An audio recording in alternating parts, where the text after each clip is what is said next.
بسم الله الرحمن الرحيم. الحمد لله رب العالمين، والصلاة والسلام على أشرف الأنبياء والمرسلين سيدنا ونبينا محمد وعلى آله وأصحابه ومن تبعهم بإحسان إلى يوم الدين. أما بعد،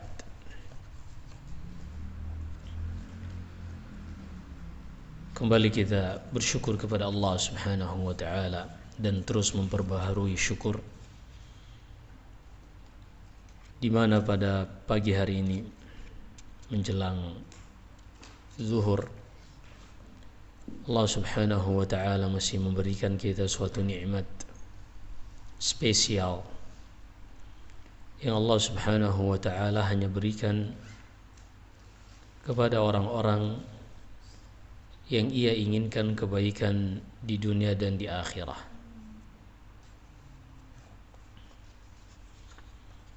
Nikmat menuntut ilmu yang sudah kita sebutkan keutamaannya yang sangat luar biasa, dan tidaklah seorang terhalangi dari nikmat ini.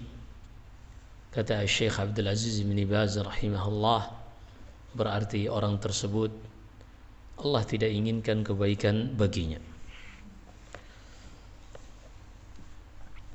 Dan terlebih yang kita pelajari dari kitab ini, pembahasan tentang 3 pertanyaan yang sudah kita sebutkan riwayatnya dari Al-Bara' bin Azib yang termaktub dalam Musnad Imam Ahmad, yang mana 3 landasan pokok ini adalah pertanyaan munkar dan nakir yang akan ditanyakan kepada setiap manusia. Baik, kita akan mulai memasuki kitab ini karena muqaddimahnya kita sudah sebutkan pada pertemuan sebelumnya. Qala al-muallif rahimahullah,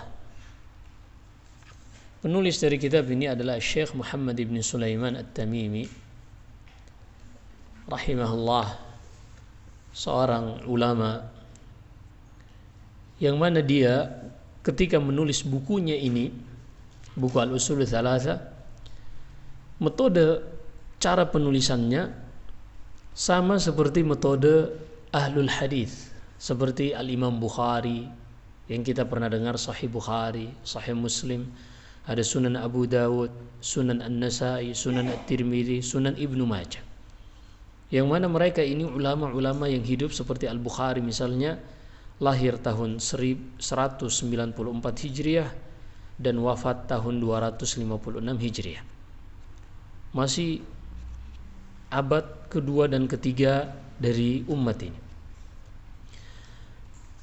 Penulis di sini Syekh Muhammad bin Sulaiman At-Tamimi, beliau juga metode cara penjelasannya, penulisannya sama dengan Al-Imam Al-Bukhari. Dari sisi mana kesamaannya? Yaitu di sini perlu kita perhatikan dalam metodologi penulisannya. Al-Imam Al-Bukhari biasanya membuat bab, misalnya bab al-ilmu qabla al-qawli wal-amal. Di dalam Sahih Bukhari kita bisa lihat di dalam Kitabul Ilm. Jadi dalam Sahih Bukhari itu namanya Al-Jami' As-Sahih. Jadi Sahih Bukhari itu bukan cuma satu kitab sebenarnya. Sahih Bukhari itu kumpulan kitab-kitab. Kitab yang pertama namanya kitab Badi'il Wahyi, kitab bagaimana dahulu wahyu ini bermula kepada Nabi sallallahu alaihi wasallam. Kemudian yang kedua Kitabul Iman, kitab tentang keimanan, baik itu beriman kepada Allah, kepada malaikat, kepada kitab-kitab, kepada para nabi, kepada hari akhir, dan juga kepada takdir yang baik maupun yang buruk. Setelah Kitabul Iman ada namanya Kitabul Ilm, kitab berkaitan dengan ilmu. Nanti ada kitab nikah, kitab jual beli, kemudian kitab riba, kemudian dan seterusnya. Yang mana dari setiap kitab ini ada bab-bab tersendiri. Al-Imam Al-Bukhari ketika menyebutkan bab ini merupakan kesimpulan hukum yang beliau buat. Lalu setelahnya beliau sebutkan dalilnya. Nah, ini yang kita ingin sampai padanya, yaitu disebutkan hukumnya lalu dalilnya. Seperti itu namanya metode ahlil hadis. Metode ahlil hadis atau yang disebut dengan metode salafus saleh. Apa itu metodenya? Mereka menyebutkan hukum kemudian dalilnya. Tidak ada dari salafus saleh yang mereka hanya menyebutkan hukum tanpa menyebutkan dalil. Ini enggak ada. Kenapa? Karena mereka manusia-manusia yang paling takut untuk berbicara tentang agama ini yang mereka tidak punya landasan padanya. Dan landasan di dalam Islam ini hanya ada dua, Al-Quran dan hadis. Tidak ada ucapan satu orang pun di muka bumi ini setelah Nabi Sallallahu Alaihi Wasallam yang bisa dijadikan landasan di dalam agama Islam. Mau dia syekh yang paling tinggi kedudukannya, atau kiai atau ustadz yang paling dihormati, ucapannya adalah ucapan manusia, bukan wahyu, sehingga tidak ada konsekuensi hukum syariat padanya. Hukum syariat ini diambil dari landasan apa? Dari dua saja, dari Al-Quran dan hadis. Nabi sallallahu alaihi wasallam bersabda, "Taraktu fikum amrayni lan tadhillu ma in tamassaktum bihima." Aku tinggalkan kepada kalian dua perkara. Jika kalian berpegang dengan dua perkara ini, kalian tidak akan pernah tersesat selama-lamanya. Al-Quran dan Sunnah. Berarti kalau kita memahami secara terbalik, secara tersirat, berarti kalau seorang tidak berpegang dengan Al-Quran dan Sunnah, maka dia berpotensi akan tersesat.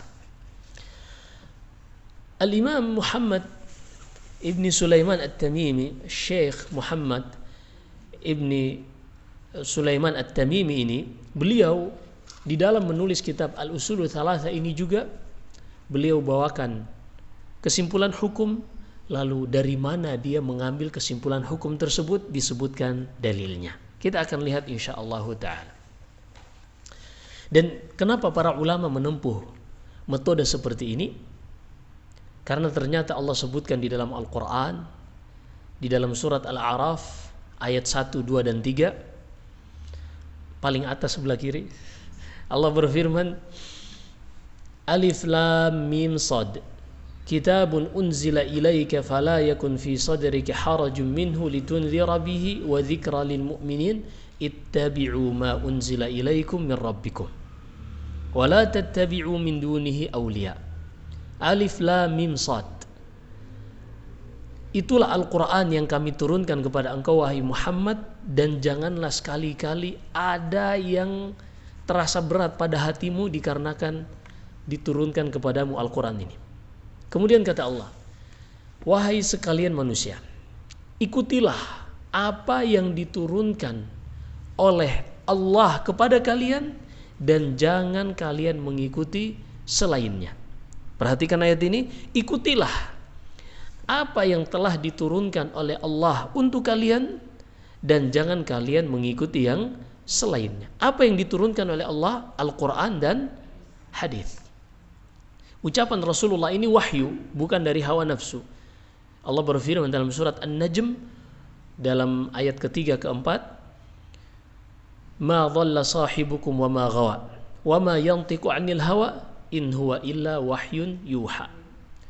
Dan Muhammad itu tidaklah berbicara dari hawa nafsunya, apa yang ia ucapkan semata-mata wahyu dari Allah Subhanahu wa taala. Baik. Maka di sini kita akan lihat metode penulis. Bismillahirrahmanirrahim. Beliau memulai kitab ini dengan Bismillahirrahmanirrahim. Dan demikianlah seyogianya seorang ketika memulai penulisan hal-hal yang penting, ia memulai dengan menyebut nama Allah Subhanahu wa taala dalam rangka mengikuti Al-Quran dan juga para nabi dan rasul ketika menulis surat. Al-Quran pada awal mushaf Allah mulai dengan Bismillahirrahmanirrahim, Alhamdulillahirabbil alamin, Al-Fatihah. Dan setiap surahnya di dalam Al-Quran semuanya dimulai dengan Bismillahirrahmanirrahim kecuali satu, yaitu surat At-Taubah. Kenapa surat At-Taubah ini tidak dimulai dengan Bismillahirrahmanirrahim? Para ulama di sini khilaf alasannya. Di antara mereka ada yang menyebutkan dahulu asalnya surat At-Taubah ini adalah lanjutan dari surat Al-Anfal. Iya. Lanjutan dari surat Al-Anfal. Di akhir surat Al-Anfal kata Allah, wa ulul arhami ba'dhuhum aula bi ba'dhin fi kitabillah wallahu bikulli syai'in alim bara'atun minallahi wa rasulihi lalladzina ahadtum minal musyrikin. Nyambung. Sebagian yang lain menyebutkan bahwasanya surat At-Taubah ini tidak dimulai dengan Bismillahirrahmanirrahim karena pada Bismillahirrahmanirrahim ada dua nama Allah yang menunjukkan sifat rahmat. Sementara At-Taubah ini dari awal sampai akhir menyebutkan tentang peperangan, tentang perang, tentang pertumpahan darah. Sehingga ketika seorang menyembelih, ini dia cukup membaca Bismillah, bukan membaca Bismillahirrahmanirrahim. Kenapa? Karena nggak nyambung kondisi ketika itu. Karena kalau kita menggunakan Ar-Rahman Ar-Rahim, Allah Maha Sayang, maka tidak akan tega untuk seorang menyembelih hewan tersebut sampai mati. Maka yang dicontohkan oleh Rasulullah, beliau ketika menyembelih sebagaimana yang beliau sebutkan, ma dzukira smullah ma anharad dam wa dzukira smullahi alaihi fakulu. Setiap hewan yang halal yang boleh disembelih, maka ketika disembelih dengan mengalirkan darah dan menyebutkan nama Allah, maka makanlah. Jadi dua syarat untuk kehalalan daging yang bisa kita makan. Tentunya dari hewan yang memang dihalalkan. Syarat tersebut adalah ketika disembelih dengan menyebut nama Allah, Bismillah. Kemudian yang kedua dengan dialirkan darah. Para ulama menyebutkan di tenggorokan ini ada 4 jalur, 2 darah, yaitu darah vena yang dari jantung ke seluruh tubuh dan dari seluruh tubuh kembali ke jantung. Nah ini keduanya harus diputuskan. Kemudian ada jalur napas dan ada jalur makanan. Kalau keempat-empatnya ini putus, maka sempurna penyembelihannya. Minimal yang diputus adalah 2 saja, yaitu darah tadi yang paling minimal. Ada satu lafaz Bismillahirrahmanirrahim berada di tengah-tengah surat di dalam Al-Quran, yaitu pada surat An-Naml ketika Sulaiman ibni Daud alaihissalam, Nabi Sulaiman menulis surat kepada Balqis, ratu negeri Saba yang berada di Yaman. Allah berfirman, wa innahu min Sulaimana wa innahu bismillahirrahmanirrahim alla ta'lu alayya wa'tuni muslimin. Surat itu, kata Balqis, sebagaimana yang Allah hikayatkan, datangnya dari seorang yang bernama Sulaiman yang berisi Bismillahirrahmanirrahim. Wahai ratu negeri Saba, janganlah kalian menyombongkan diri di hadapanku, datanglah tunduk di bawah kerajaanku ke negeri Syam. Karena Nabi Sulaiman ketika itu ada di Baitul Maqdis. Baik. Bismillahirrahmanirrahim. Di sini dengan menyebut nama Allah. Allah itulah nama yang menciptakan kita, nama dari yang memberi rezeki setiap hari kepada kita, nama yang menciptakan seluruh apa yang ada di alam semesta ini, dan dialah pemilik seluruh apa yang ada di alam semesta ini. Dialah yang memperkenalkan kepada kita namanya Allah. Kemudian Allah ini memiliki nama-nama yang lain. Ada yang kita kenal dengan Al-Asma'u Al-Husna. Allah berfirman di dalam surat Al-A'raf, walillahil asma'ul husna fad'uuhu biha. Dan milik Allah Asma'ul Husna, artinya nama-nama yang maha indah. Maka kalau kalian berdoa kepada Allah, berdoalah dengan memanggil nama-nama ini. Disebutkan para ulama, maksud dari berdoalah dengan Asma'ul Husna, misalnya seorang ingin meminta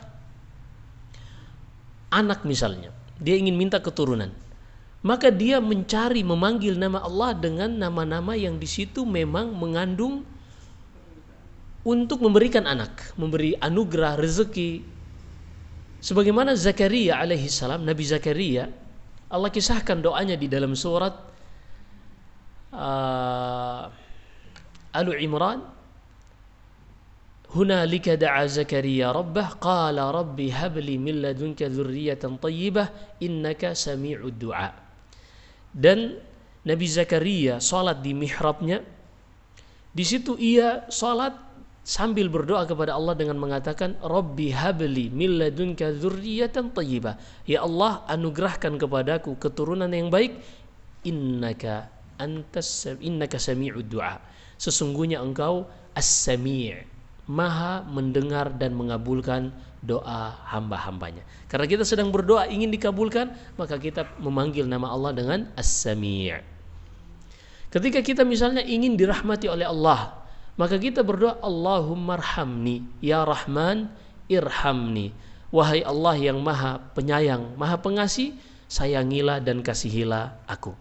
Ketika seorang ingin meminta agar dosa-dosanya diampuni, maka dia berdoa kepada Allah, ya Ghafur ighfirli, wahai yang maha pengampun, ampunilah aku. Iya, seperti itu.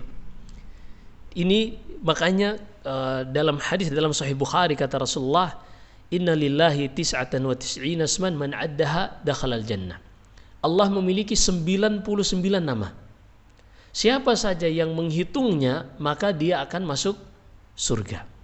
Makna menghitung di sini adalah dia mengetahui nama tersebut, dia menghafalnya, dan dia melaksanakan konsekuensi dari nama-nama tersebut.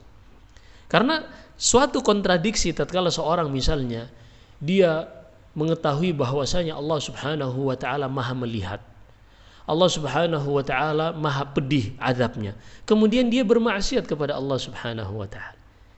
Ini kan kontradiksi antara dia mengetahui Allah Maha melihat sementara dia melakukan kemaksiatan yang Allah terus melihatnya.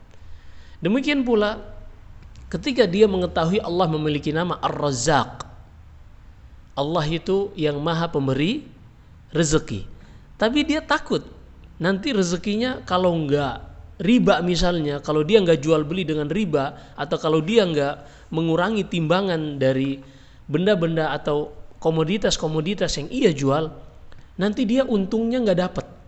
Nah, ini kontradiksi antara perbuatan yang dia lakukan dengan keyakinan dia akan nama-nama Allah Subhanahu wa taala. Seharusnya seorang yang meyakini Allah Ar-Razzaq, yang memberi rezeki untuk hamba-hambanya, seharusnya dia mengetahui bahwasanya bumi ini semuanya milik Allah dan sangat mudah bagi Allah untuk memberikan kekayaan kepada orang yang sangat kecil ini.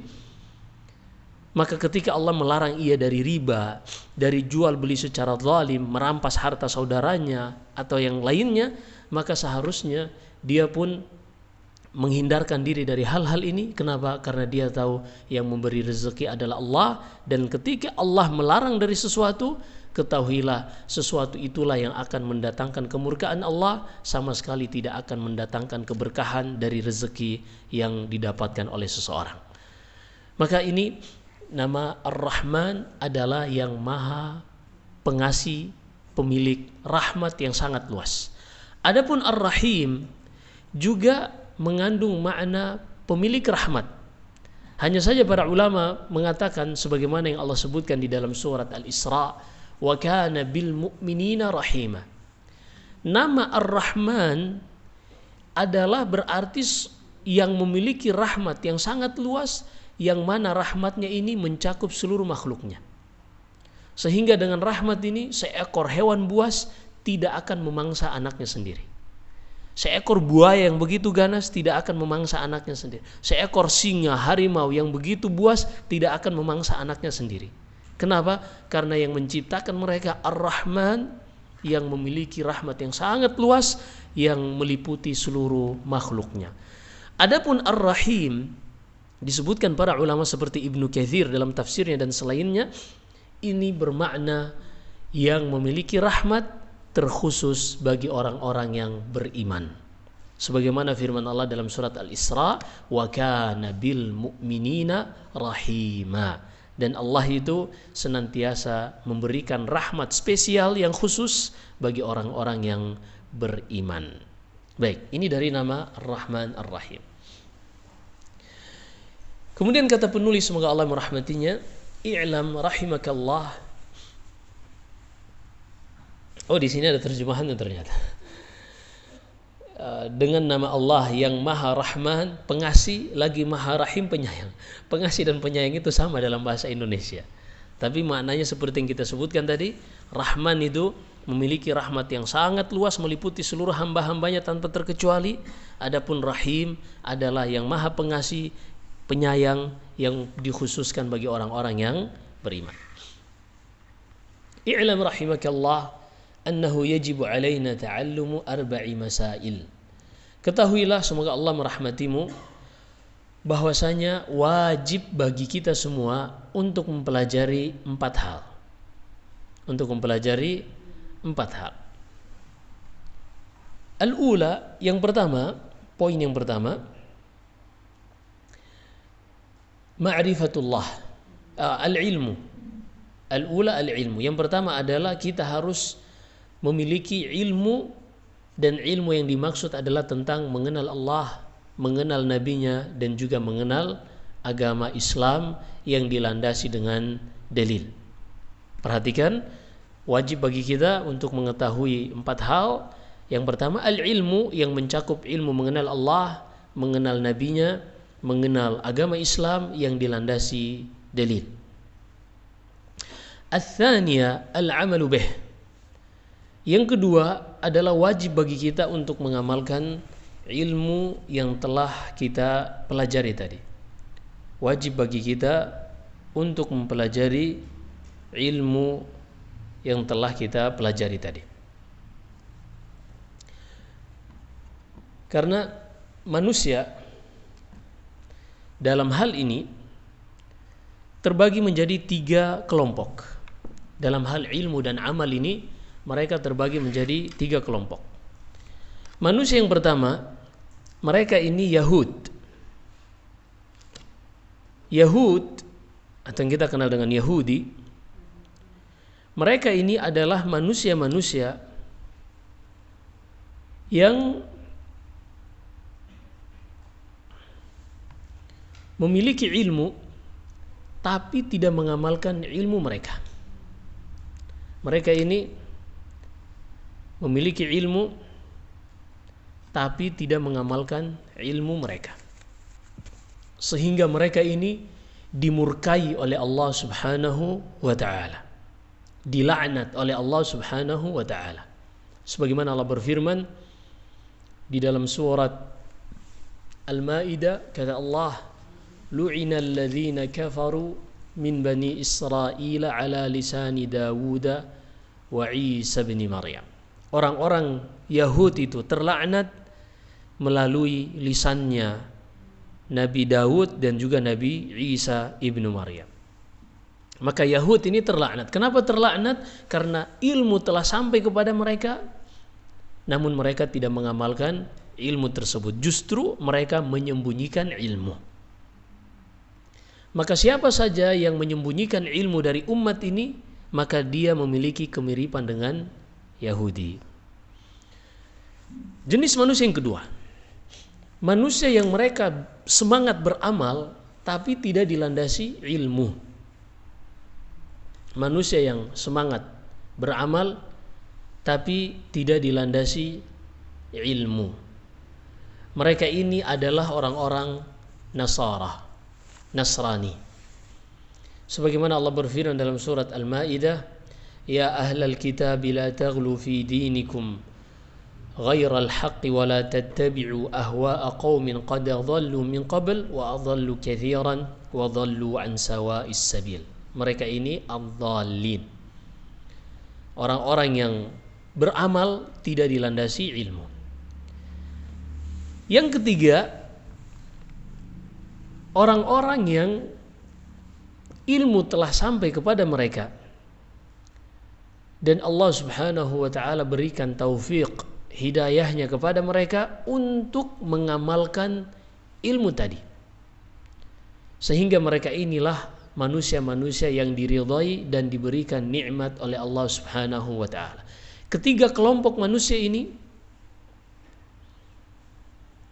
terlalu cepat ya, kalau terlalu cepat diingatkan ya.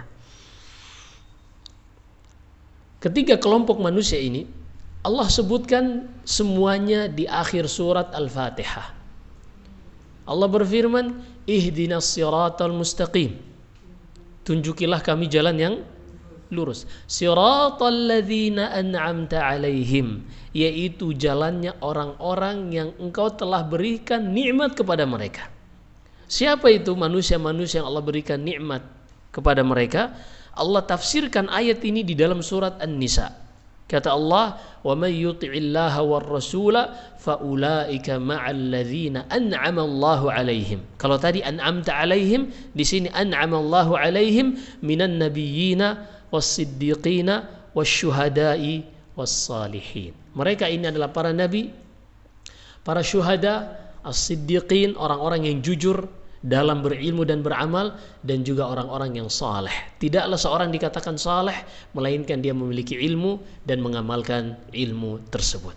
Maka ketika Allah memerintahkan kita untuk meminta setiap hari ihdinas siratal mustaqim, tunjukilah kami jalan yang lurus, siratal ladzina an'amta alaihim, yaitu jalan orang-orang yang telah engkau anugerahkan nikmat untuk mereka dari kalangan para nabi, para syuhada, orang-orang yang jujur, siddiqin, dan juga orang-orang yang salihin. Kemudian kata Allah, kesempurnaan itu akan semakin sempurna ketika kita melaksanakan yang positif dan menjauhi lawannya. Kesempurnaan itu ketika seorang bisa melaksanakan yang positifnya dan menjauhi yang negatifnya. Ghairil maghdubi alaihim, bukan jalannya orang-orang yang engkau murkai. Siapa yang dimurkai oleh Allah? Orang-orang Yahud. Kenapa mereka dimurkai? Dikarenakan telah sampai ilmu kepada mereka namun mereka tidak mengamalkannya. Ini Yahud. Maka siapa saja dari umat ini yang mereka sampai ilmu, yang ilmu telah sampai kepada mereka namun tidak mengamalkan ilmu tersebut, maka terdapat kesamaan pada dirinya dengan orang-orang Yahudi. Sifatnya sama. Kemudian kata Allah, ghairil maghdubi alaihim waladhdallin. Adh-dhalin, dan juga bukan jalannya orang-orang yang telah engkau sesatkan ya Allah. Siapa itu orang-orang yang sesat? Yaitu mereka orang-orang Nasara, dikarenakan mereka beramal, tapi ternyata amalan tersebut tidak dilandasi ilmu. Salah satu contohnya adalah kependetaan yang dibuat-buat oleh orang-orang Nasara. Jadi pendeta itu tidak ada dalam agama Nabi Isa bin Maryam, yang mana mereka mengharamkan untuk menikahi wanita, haram untuk makan ini itu dan seterusnya. Padahal Allah yang menciptakan manusia mengetahui tabiat laki-laki. Mengetahui tabiat laki-laki, demikian pula tabiat perempuan terhadap laki-laki. Allah berfirman dalam surat Ar-Rum, "Wa min ayatihi an khalaqa lakum min anfusikum azwajan litaskunu ilaiha wa ja'ala bainakum mawaddatan wa rahmah." Ini adalah fitrah naluri yang Allah jadikan pada diri laki-laki dan wanita, yang mana mereka saling melengkapi. Kata Allah Subhanahu wa taala, mereka membuat, yaitu orang-orang Nasara, membuat bid'ah di dalam agama mereka. Apa yang dimaksud dengan bid'ah di sini? Yaitu mereka berinovasi di dalam agama mereka yang tidak pernah diajarkan oleh Nabi Isa ibni Maryam. Jadi mereka menambah-nambah. Jadi kependetaan itu tidak pernah diajarkan oleh Nabi Isa. Tapi mereka secara perasaan, kayaknya orang tuh kalau dia nggak menikah dan fokus untuk beribadah, harusnya kan secara logika lebih baik. Waktunya bisa lebih didedikasikan untuk ibadah. Ternyata Allah Subhanahu wa taala membantah mereka di dalam surat Al-Hadid. Kata Allah, wa rahbaniyatan ibtada'uha ma katabnaha 'alaihim illa ibtigha'a mardatillah fama ra'auha haqqa ri'ayatiha. Dan mereka ini membuat-buat bid'ah rahbaniyah, kependetaan yang tidak pernah kami syariatkan untuk mereka. Di dalam Sahih Bukhari dari hadis Aisyah radhiyallahu anha, pernah ada 3 orang datang kepada Nabi sallallahu alaihi wasallam ke rumah beliau, di rumah Aisyah. Mereka penasaran, ingin bertanya, seperti apa sih ibadahnya Rasulullah? Aisyah pun mengabarkan kepada mereka. Falamma ukhbiru taqalluha. Ketika mereka mendengarkan penuturan Aisyah tentang seperti apa ibadahnya Rasulullah, ternyata nggak hebat-hebat banget. Mereka pun mengatakan, tapi kan Rasulullah sudah diampuni dosa-dosanya yang telah berlalu dan yang akan datang. Lalu dari 3 orang ini yang pertama mengatakan, amma ana fa usolli fa aqumu wala anam. Adapun aku akan habiskan malamku dengan salat tahajud dan tidak akan tidur setiap hari sepanjang malam. Yang kedua mengatakan, amma ana fa asumu wala uftir. Adapun aku akan menghabiskan waktuku dengan puasa dan aku tidak akan pernah berbuka. Setiap hari puasa. Kemudian yang ketiga mengatakan, amma ana fala atazawwajun nisa. Adapun aku tidak akan mau menikahi perempuan. Kenapa? Akan menyibukkan dari ibadah. Secara logika, ya juga ya, kuantiti ibadahnya akan semakin banyak. Tapi ternyata Islam itu bukan semata-mata dikarenakan perasaan, tapi harus dibangun di atas dalil wahyu dari Allah. Kita beribadah kepada Allah ini bukan bagaimana kita melaksanakan semata, tapi bagaimana ibadah itu mendatangkan ridha Allah Subhanahu wa ta'ala. Jadi bukan asal bagaimana kita bisa melaksanakan perayaan, ritual dan seterusnya, bukan. Tapi apakah perayaan dan ritual tersebut mendatangkan keridhaan Allah atau tidak? Bagaimana kita bisa mengetahui mendatangkan keridhaan Allah atau tidak? Kita bertanya langsung kepada Allah. Bagaimana kita bertanya kepada Allah? Allah sudah turunkan hidayah, petunjuk kepada manusia, yaitu Al-Quran dan juga sunnah Nabi Sallallahu Alaihi Wasallam. Maka kalau kita ingin mengetahui suatu ibadah mendatangkan ridha Allah atau tidak, maka cari di dalam Al-Quran atau hadis. Kalau tidak ada di dalam Al-Quran atau hadis, maka tidak akan pernah mendatangkan keridhaan Allah Subhanahu wa ta'ala. Karena tidak ada yang mengetahui sesuatu itu mendatangkan ridha Allah atau tidak kecuali Allah sendiri. Baik, akhirnya 3 orang ini bertekad untuk melakukan hal tersebut, dan berita ini sampai kepada Nabi sallallahu alaihi wasallam. Beliau pun naik ke atas mimbar. Lalu beliau mengatakan, fama balu aqwamin yaquluna kadza wa kadza. Ada sebagian orang mengatakan seperti ini dan seperti itu. Amma inni la akhsyakum lillahi wa atqakum lah. Ketahuilah, aku adalah manusia yang paling bertakwa kepada Allah di antara kalian semua, dan manusia yang paling takut kepada Allah Subhanahu wa ta'ala. Walakinni, akan tetapi, aqumu wa anam. Aku di malam hari tidur sebagian malam dan bangun di sebagian malam. Enggak tidur sepanjang malam atau salat tahajud sepanjang malam, enggak. Sebagian malam tidur, sebagian malam salat. Wa asumu wa uftir, dan terkadang aku di sebagian hari berpuasa dan sebagian hari berbuka. Wa atazawwajun nisa, dan aku menikahi wanita. Tabiat manusia. Lalu kata Rasulullah, faman raghiba an sunnati falaysa minni. Siapa saja yang membenci sunnahku, mencukupkan diri dengan apa yang sudah digariskan oleh Rasulullah, siapa yang tidak mencukupkan diri dengan hal tersebut, maka dia bukan dari umatku. Menunjukkan ibadah itu bukan hanya dengan perasaan, bukan hanya dengan semangat, bukan asal kita lebih greget kayaknya kalau melakukan seperti ini, bukan. Tapi ibadah itu adalah bagaimana kita bisa mencapai ridha Allah Subhanahu wa ta'ala. Baik.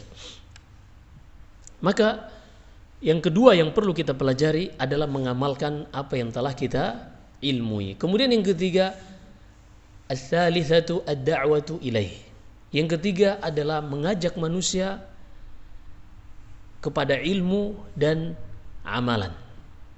baik itu berdakwah seperti yang kita laksanakan hari ini, atau via media sosial, atau mungkin dengan wasilah-wasilah, sarana-sarana lainnya, selama semuanya bertujuan untuk mengajak manusia untuk kembali kepada Allah Subhanahu wa taala, mentauhidkan Allah dan mengikuti Nabi sallallahu alaihi wasallam, maka itu adalah dakwah. Ar-rabi'ah. Kemudian yang keempat, siapa saja yang melaksanakan 3 ini, dia belajar untuk bisa mendapatkan ilmu. Kemudian dia berusaha untuk mengamalkan. Dan juga dia berusaha untuk mengajak orang lain, atau yang kita kenal dengan berdakwah, maka hendaklah dia mempersiapkan diri untuk poin yang keempat, as-sabru 'alal adzafi. Dia harus siap bersabar sebagai konsekuensi dari 3 hal tadi. Seorang ingin belajar, kalau dia tidak bisa bersabar, dia tidak akan pernah bisa belajar. Ya, kalau seorang tidak pernah bersabar, dengerin ustadznya ngomong di depan, entah ngomong apa, sabar aja. Kalau dia nggak bisa bersabar, dia nggak akan pernah belajar. Wah, udah ada pesan masuk nih, tapi ustadz lagi ngomong nih, aduh, nanti kalau pesannya dibalas, yang diomongin ustadznya nggak nyangkut nanti. Ya, kalau nggak sabar, nggak akan bisa belajar. Makanya kalau mau belajar, itu urusan di rumah diselesaikan dulu. Iya. Jemuran diangkatin dulu. Nasi mah sekarang ada rice cooker, aman insya Allah. Intinya, seorang bisa tentunya dengan kecerdasan yang Allah berikan, fasilitas yang Allah berikan, seharusnya menjadikan ini semua untuk membantu dia beribadah kepada Allah, bukan justru untuk memperbudak ia kepada hal-hal tersebut. Seharusnya kendaraan yang kita miliki ini kan wasilah untuk memudahkan kita beribadah kepada Allah, ke masjid, atau mungkin ziarah ke rumah orang tua, atau mungkin mengantarkan anak juga ikut belajar. Ini kan seharusnya benda-benda ini menjadi pembantu-pembantu yang memudahkan kita. Bukan kita mendedikasikan waktu untuk mobil. Ada lagi yang melihara burung, tiap hari diurusin aja terus burungnya tuh. Apa faidahnya? Iya. Nasallahu salamul afiyah. Bukan berarti melihara burung itu nggak boleh ya. Iya, atau melihara ayam dan seterusnya. Ya, saya di Gunung Salak ada melihara ayam banyak. Karena memang untuk membantu kita untuk makan dan seterusnya. Kita ketika berbicara tentang agama, bukan menjadikan kita manusia-manusia yang pemalas, enggak. Justru dengan belajar agama ini akan menjadikan kita manusia-manusia yang produktif. Tidak ada satu konsep agama yang mengajarkan untuk menjadi produktif seperti Islam. Allah berfirman di dalam surat Al-Mulk misalnya, huwallazi ja'ala lakumul arda dhalulan famshu fi manakibiha wa kulu min rizqi. Dialah Allah yang menciptakan bumi ini dan menjadikannya layak untuk kalian berjalan di atasnya, maka berjalanlah, cari dan makan dari rezeki yang Allah tetapkan untuk kalian. Kemudian Allah berfirman, fa idza qudiyatis shalah fantashiru fil ard wabtaghu min fadlillah. Jika salat Jumat telah selesai ditegakkan, jangan duduk-duduk di masjid. Bertebaranlah wahai para lelaki, cari rezeki yang telah Allah tetapkan untuk kalian. Dan di dalam riwayat Ashabus Sunan, Nabi sallallahu alaihi wasallam bersabda, kafa bil mar'i ithman an yudayyi'a man yaqut. Sangat teramat besar dosa bagi seorang laki-laki ketika dia menyia-nyiakan istri dan anak-anak yang menjadi tanggungannya. Jadi ketika seorang suami, seorang laki-laki, dia belajar agama dengan serius, dengan benar, sesuai dengan dalil Al-Quran dan Sunnah, maka dalil Al-Quran dan Sunnah inilah yang akan menggiring dia untuk menjadi manusia yang produktif. Akan menggiring dia dan membimbing ia untuk menjadi orang yang amanah dan penuh dengan tanggung jawab. Tapi sebagian orang hanya lebih mengandalkan logika dan akal mereka, akhirnya terkalahkan oleh hawa nafsu. Mereka tiap hari up to date terus, smartphone-nya sampai pusing. Kalau ada smartphone baru yang keluar dia belum beli, ini ada yang kurang dari hidup ini. Namanya FOMO, fear of missing out, takut untuk ketinggalan tren yang ada pada saat ini. Itulah yang terjadi pada saat sekarang. Nas'allahu salamul afiyah. Maka seorang hanya dengan bimbingan Al-Quran dan Sunnah lah, ketika ia berjalan di muka bumi ini, sesuai dengan fitrahnya sebagai manusia, dan ketika ia berjalan dengan bimbingan dari Allah Subhanahu wa taala ini, dia tidak perlu khawatir. Dia tidak perlu khawatir rezekinya, dia tidak perlu khawatir keluarganya, karena rezekinya sudah dijamin oleh Allah dengan takdirnya. Tapi juga Allah menuntut setiap manusia untuk menjalani sebab-sebab datangnya rezeki tersebut yang kita sebut dengan harus produktif. Ini udah hampir habis waktunya. Lanjut atau tanya jawab? Baik. Kita baca dulu satu lagi, karena tadi kita sudah sebutkan metode penulis, bahwasanya beliau menyebutkan hukum lalu di bawahnya dalilnya. Tadi beliau sudah sebutkan ada 4 hal yang harus kita pelajari. Kemudian kata beliau, dalil yang menunjukkan bahwasanya 4 hal tadi wajib untuk kita pelajari adalah firman Allah Subhanahu wa taala, wal 'asri innal insana lafi khusr illa alladhina amanu wa 'amilus solihati wa tawasaw bil haqqi wa tawasaw bis sabr. Kata Allah, demi masa, dan di sini ada sumpah. Dan di dalam bahasa Arab yang digunakan Al-Qur'an, tidak ada satu sumpah melainkan menunjukkan apa yang akan disebutkan setelahnya, perkara yang sangat penting dan urgent. Kata Allah, demi waktu, demi masa, atau demi waktu salat asar, sesungguhnya semua manusia berada di dalam kerugian. Kenapa disebutkan di sini waktu salat asar? Karena pada saat itu ritme manusia ketika mereka di pagi hari bekerja, berdagang, kemudian yang di ladang dan seterusnya, nanti di sore hari mereka pulang. Pedagang-pedagang yang di pagi hari tadi keluar dari rumah, di sore harinya mereka pulang menghitung keuntungan. Ketika itulah pas Allah menggunakan wal asr, demi waktu salat asar, yang mana pada saat itu orang-orang menghitung keuntungan dari hasil perdagangan mereka. Nah, manusia seharusnya di waktu salat asar ini dia muhasabah diri, dia introspeksi diri, apakah hari itu ia lewati dengan mendapatkan keuntungan ataukah hari itu ia lewati dengan mendapatkan kerugian. Karena hari di dalam Islam dimulai dari ketika matahari terbenam.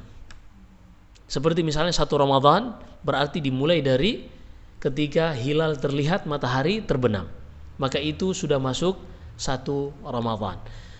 Maka dari terbenamnya matahari ini sampai matahari hampir terbenam lagi, di situ dia menghitung dirinya, muhasabah diri, introspeksi diri, 1 hari yang ia lewati ini, apakah ia mendapatkan keuntungan ataukah kerugian. Ini maksud sumpah dengan wal 'asr innal insana lafi khusr. Sesungguhnya seluruh manusia tanpa terkecuali mereka berada di dalam kerugian, kecuali manusia-manusia yang terdapat pada diri mereka 4 hal.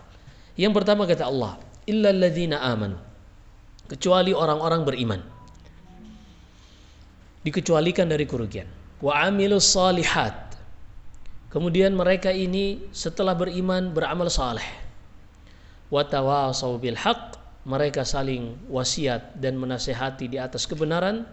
Kemudian wa tawasaw bis sabr, mereka saling menasihati dan berwasiat di atas kesabaran. Persis 4 yang kita sebutkan tadi. Adapun yang pertama illal ladzina amanu, karena tidak mungkin seorang beriman kalau tidak dilandasi ilmu. Tidak mungkin seorang beriman kalau tidak dilandasi ilmu.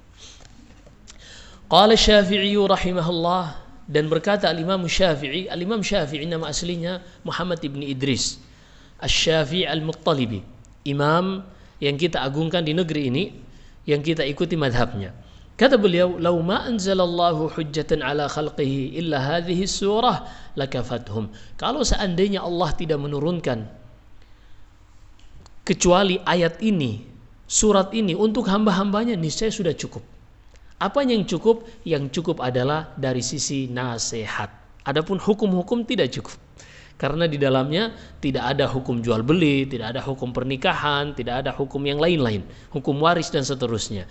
Maka yang dimaksud beliau di sini lakafathumul mau'izah. Kalau Allah tidak menurunkan surat untuk membuat manusia itu mau berpikir, introspeksi diri, muhasabah diri, kecuali surat Al-Asr, maka seharusnya surat Al-Asr ini telah cukup bagi manusia untuk mereka bermuhasabah diri dan mengintrospeksi diri.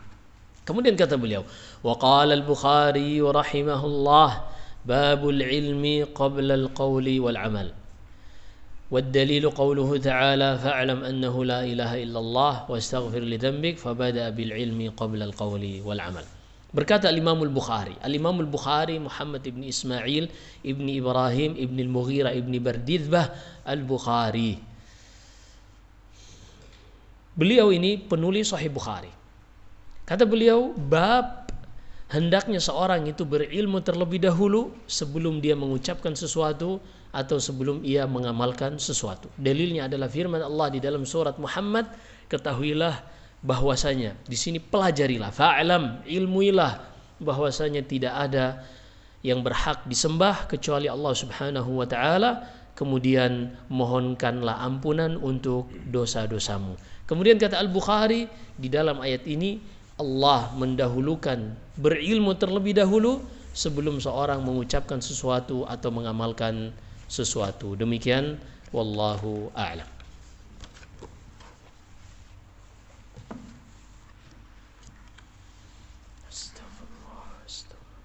Silakan kalau ada pertanyaan. Nah. Assalamualaikum Ustaz.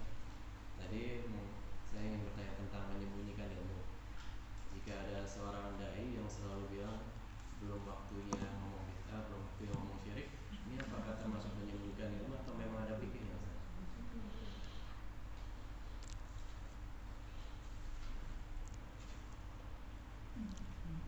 Inti dakwah setiap para nabi yang Allah sebutkan dalam surat An-Nahl, وَلَقَدْ بَعَثْنَا فِي كُلِّ أُمَّةٍ رَسُولًا أَنِ اعْبُدُوا اللَّهَ وَاجْتَنِبُوا الطَّاغُوتَ. Sungguh kami telah mengutus kepada setiap umat Rasul, yang mana Rasul ini selalu menyeru kepada umatnya agar mereka hanya beribadah kepada Allah dan menjauhi segala yang diibadahi selain Allah, atau berdakwah kepada tauhid. Maka seorang tidak mungkin mengakhirkan pembahasan tentang tauhid ini. Hanya adapun dia memulainya misalnya dari pembahasan tentang sejarah, kemudian bermuara pada tauhid, kemudian penjelasan tentang fiqih yang bermuara kepada tauhid, atau tentang zikir, akhlak dan seterusnya bermuara kepada tauhid. Karena ternyata siapa saja yang mengamati dan melihat ayat-ayat Al-Quran, baik itu berkaitan dengan sejarah, berkaitan dengan hukum-hukum fiqih, maka semuanya bermuara untuk bagaimana kita mentauhidkan Allah. Kita perhatikan misalnya pada firman Allah di dalam surat Al-Maidah, was-sariqu was-sariqatu faqta'u aydiyahuma jazaa'an bima kasaba nakala minallah wallahu azizun hakim.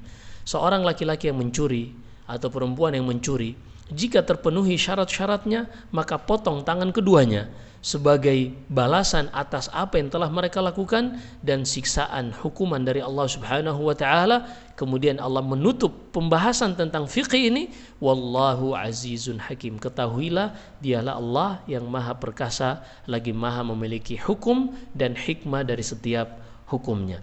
Berarti tujuan utama seorang mempelajari fikih harusnya bermuara kepada tauhid. Artinya dengan mempelajari hukum fikih ini, kita semakin bisa beribadah kepada Allah dengan benar dan semata-mata hanya untuk mengharapkan wajah Allah Subhanahu wa taala. Adapun dia sengaja menghindar dari mendakwakan tauhid, mengarahkan setiap apa yang ia ajarkan, baik itu tentang fikih, sejarah atau fadail, dia tidak ingin bermuara kepada tauhid, maka orang-orang seperti ini seperti yang terjadi pada Bani Israel. Yang terjadi pada Bani Israel, pendeta-pendeta Yahudi, mereka dahulu ketika ada yang membunuh, mereka pun menyembunyikan syariat qisas. Jadi qisas ini ada pada syariat orang-orang Yahudi dan Nasara. Tapi ketika di antara mereka ada yang membunuh, apalagi kalau yang membunuh tersebut adalah pejabat-pejabat dari kalangan Bani Israel, karena pendeta-pendeta ininya para penjilat, mereka pun tidak berani untuk menjatuhkan hukum qisas kepada pejabat-pejabat ini. Justru mereka menutup syariat qisas ini, disembunyikan hingga akhirnya syariat qisas ini hilang dari Bani Israel. dan Allah Subhanahu wa taala membongkar apa yang mereka lakukan ini di dalam surat Al-Maidah. Kata Allah, wa katabna 'alaihim fiha anna an-nafsa bin-nafsi wal 'aina bil-'aini wal anfa bil-anfi wal udhuna bil-udhuni was sinna bis-sinni wal juruha qisas. Kata Allah, kami telah tetapkan hukum bagi mereka di dalam Taurat dan Injil, yaitu jika seorang terbunuh maka wajib untuk dibunuh yang telah membunuhnya, yaitu qisas.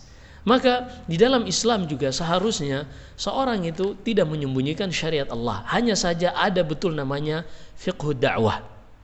Seorang bisa menempatkan kapan dia langsung secara terus terang, secara 100 totalitas dia harus mengatakan ini syirik, ini bid'ah, ini menyelisihi tauhid, dan ada saatnya dia mudarah.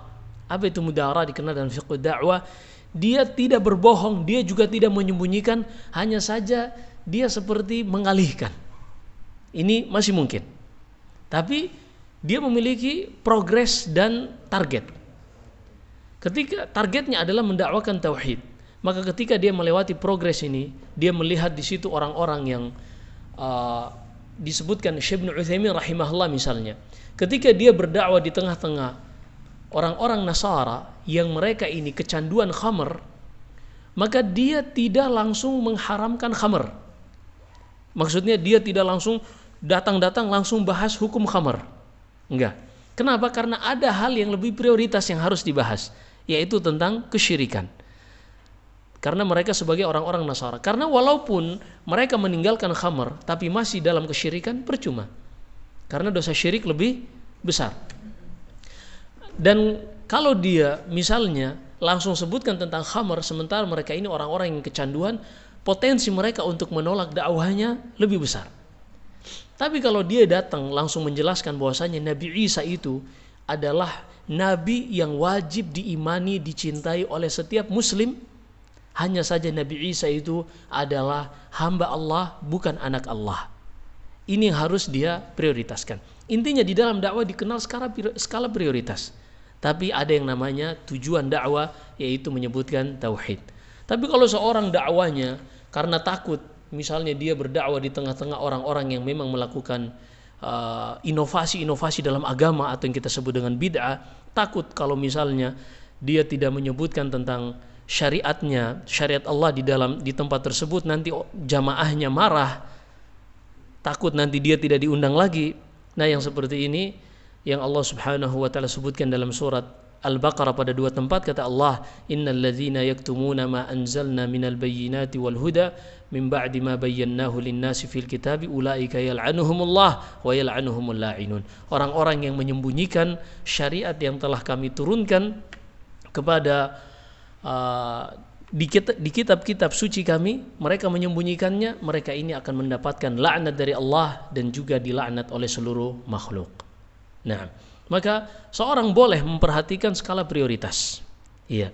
Misalnya di tempat ini kita ingin mengajarkan tentang tauhid. Walhamdulillah. Walaupun ada hal-hal yang belum sempurna, seperti misalnya tentang hijab. Iya. Idealnya Allah berfirman di dalam surat An-Nur, wa idza sa'altumuhunna mata'an fas'aluhunna mi wara'i hijab. Jika kalian berbicara kepada wanita, berbicaralah di balik hijab. Walaupun di zaman Rasulullah langsung berbicara kepada wanita ini ada tempatnya dengan menjaga jarak. Bahkan ketika baiat, para laki-laki membaiat Rasulullah dengan menjabat tangan, tapi Rasulullah tidak menyentuh tangan seorang wanita yang bukan mahramnya.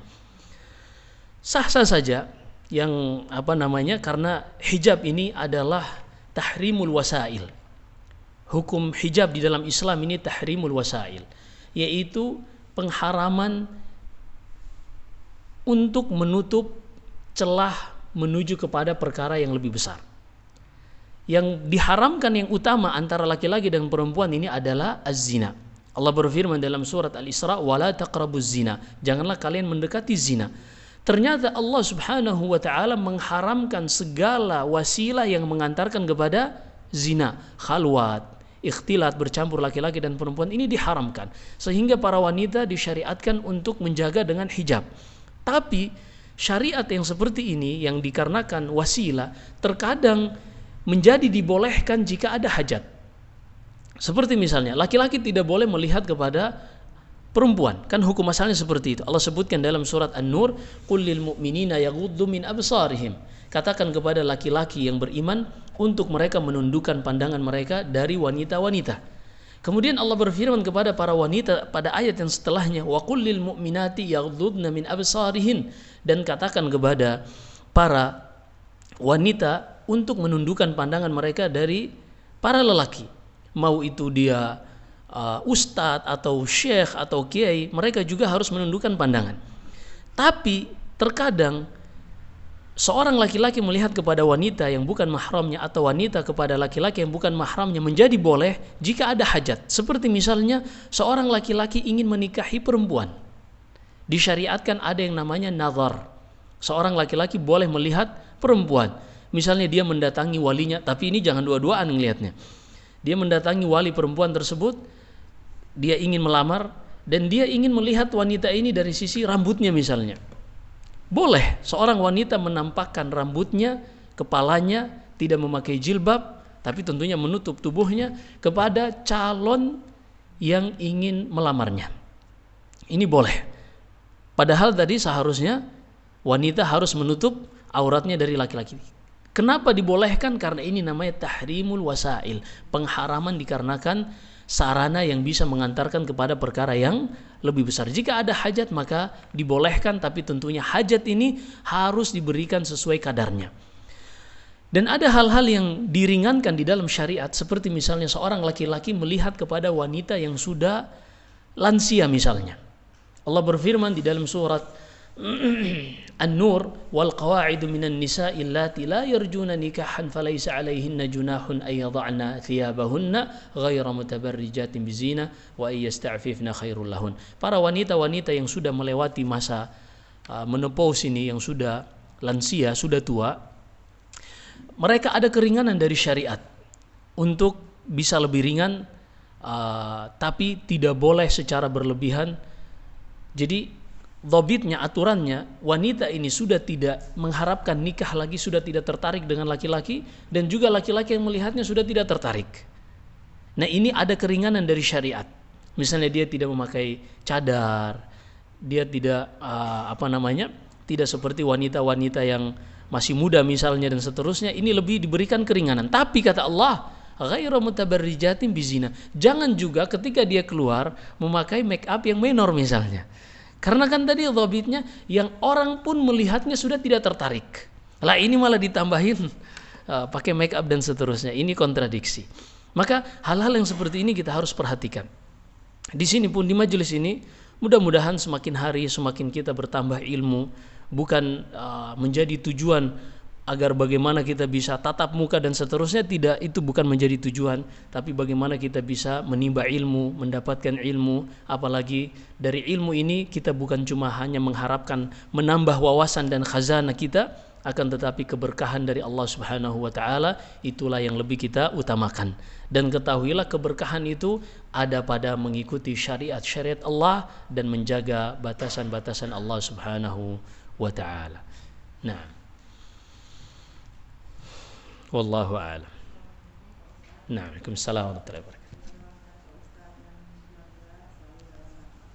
Iya, saya juga mohon maaf. Jadi ketika saya menghadapnya ke sana dan ke situ terus, memang Allah Subhanahu wa taala juga memerintahkan, mau dia ustadz, mau dia syekh, selama dia laki-laki dia wajib untuk menundukkan pandangan dari wanita.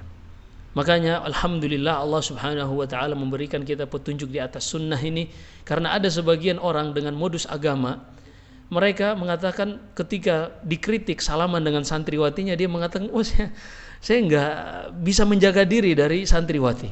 Na'udzubillah, ternyata tidak sedikit dari pesantren-pesantren yang seperti ini, yang ada ikhtilat, tercampur baur antara guru laki-laki dengan santriwati perempuan, hingga terjadi belum lama di daerah Sukabumi atau di Bandung, yang seorang ustadz, na'udzubillah, melakukan yang tidak pantas terhadap santriwatinya dengan dalih dia ingin mentransfer ilmu metafisik. Na'udzubillahi min dzalik. Iya. Naam, wallahu a'lam. Silakan, Bu.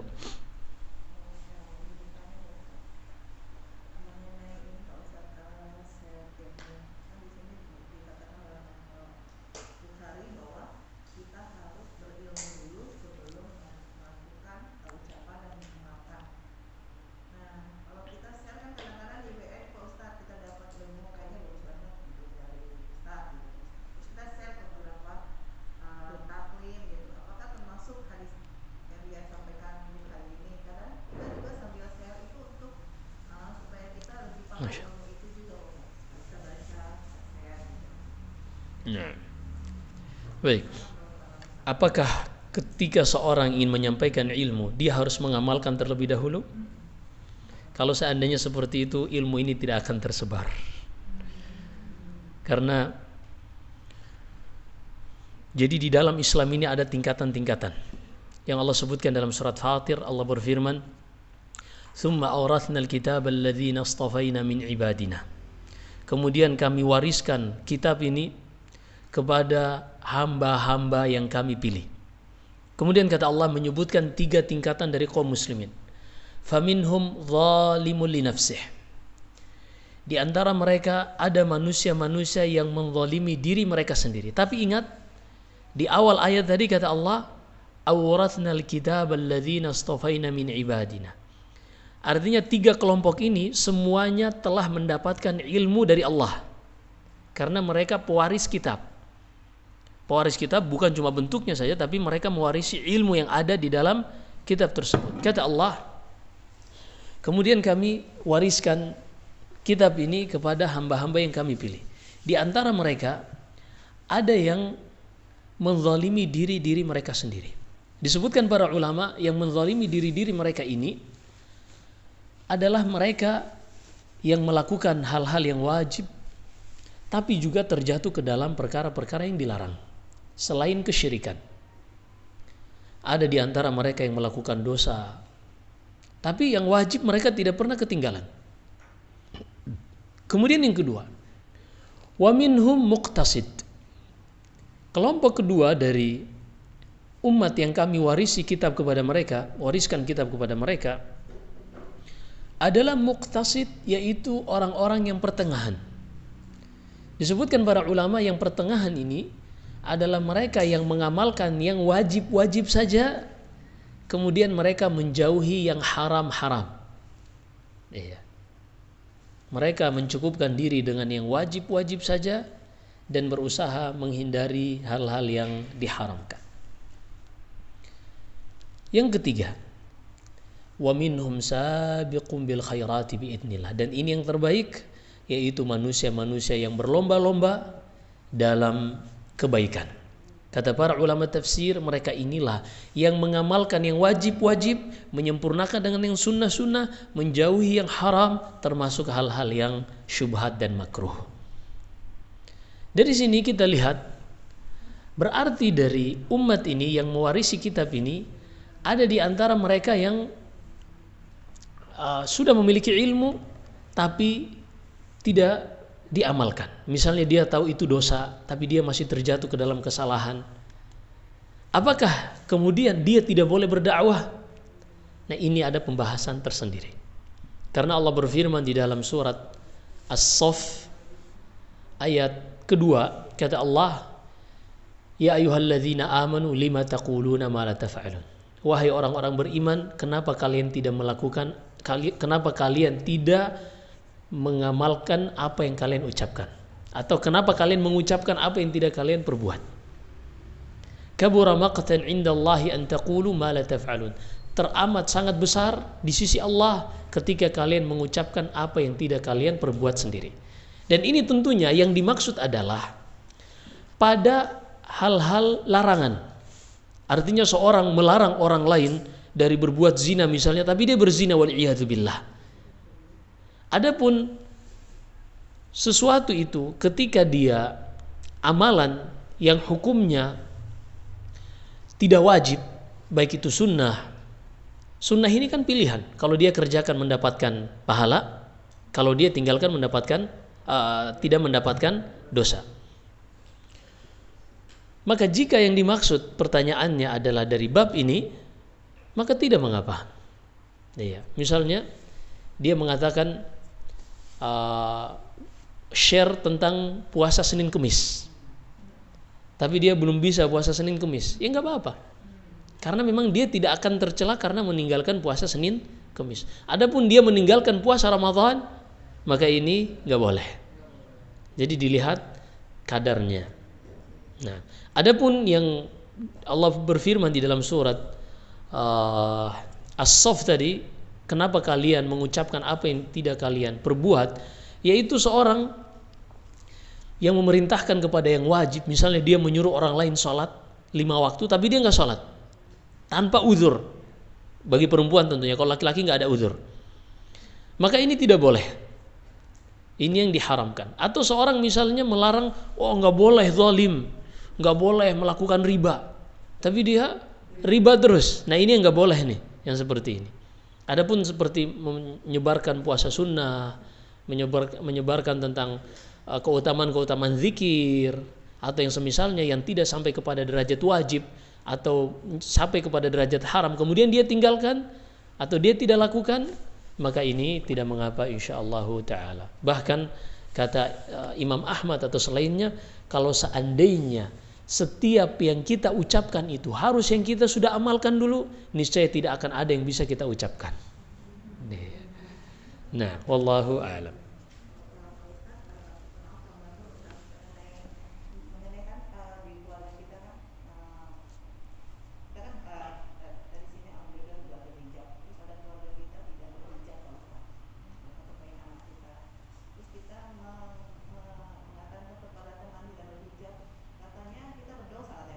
Gimana?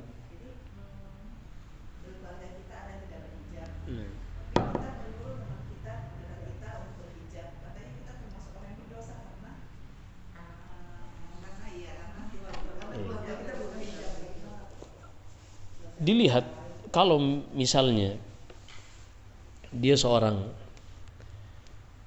ayah atau ibu yang dituntut qu anfusakum wa ahlikum nara, mereka ini dituntut untuk menjaga keluarga mereka dari api neraka. Dia sudah menganjurkan anaknya, mengajak dan mengajarkan anaknya pakai hijab misalnya, kemudian dia nggak pakai, ya sudah, hidayah milik Allah. Tapi ketika dia menasehati saudaranya langsung memakai hijab, maka alhamdulillah. Iya. Nggak ada. Iya. Adapun yang menjadi berdosa adalah yang namanya dayyuth. Laki-laki yang dayyuth itu, yaitu seorang laki-laki yang melihat istrinya, anak perempuannya yang melakukan kemaksiatan, tapi dia tidak tergerak sama sekali untuk mencegah mereka dari melakukan kemaksiatan tersebut. Kalau seandainya seorang misalnya dia dengan teman-temannya semangat dakwahnya itu luar biasa, tapi untuk keluarganya di rumah lemes. Nah ini apakah dia berdosa? Dilihat, kalau dia meninggalkan perkara yang wajib mungkin dia bisa berdosa. Iya. Khususnya bagi laki-laki ya yang penanggung jawab.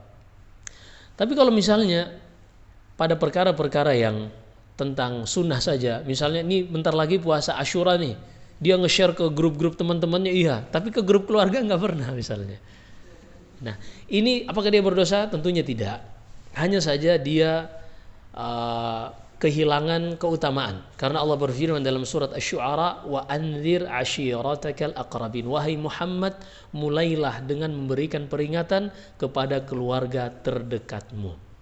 Iya, kita harus memulai dengan keluarga yang paling dekat. Demikian, wallahu a'lam. Cukup? Masih ada lagi? Kalau tidak ada, kita cukupkan sampai di sini. Wallahu a'lam. Jika ada benarnya semata-mata dari Allah Subhanahu wa taala, jika ada kesalahan dan kekurangan dari saya, wa astaghfirullah li wa lakum. Sallallahu wasallam wa baraka ala nabiyyina Muhammad. Subhanakallahumma bihamdik asyhadu an la ilaha illa anta astaghfiruka wa atubu ilaik. Assalamualaikum warahmatullahi wabarakatuh.